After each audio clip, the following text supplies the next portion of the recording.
have you experienced any suppression? In other words, Yes. like you and I are doing this, and we're going to go on and put it up on all the social media.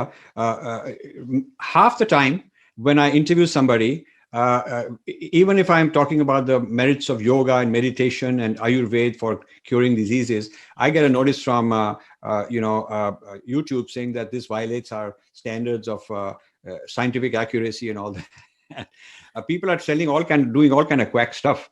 And getting away with it in the name of free speech. And in my case, because I see a serious bias, I see that the algorithms are biased.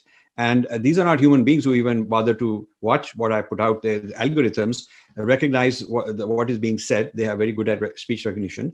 And they pick out certain words. And then they send me a notice saying that your video has been flagged. And if you want it to be properly promoted and given an audience, then you have to correct it. They won't even tell me exactly where the problem is. They'll just say there's a problem.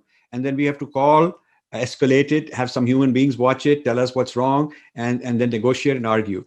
What are you facing when you try to put out a message on ivermectin?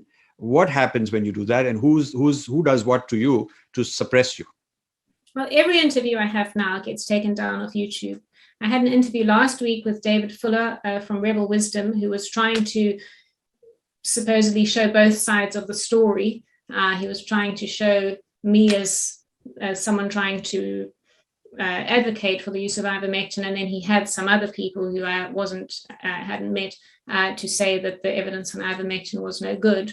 And that he told me today that video has been taken down. So he wasn't particularly in favor of ivermectin, and I don't think he is.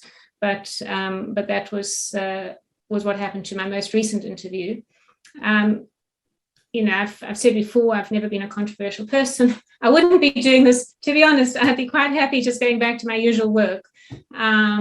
It's just it's been going on now for 7 months, where I really just want to try and help get the message out that COVID is treatable. Ivermectin is one of several treatments that can be used. It's not the only treatment, but it's a useful treatment, and it's widely available, cheap, accessible, can be used on a wide scale.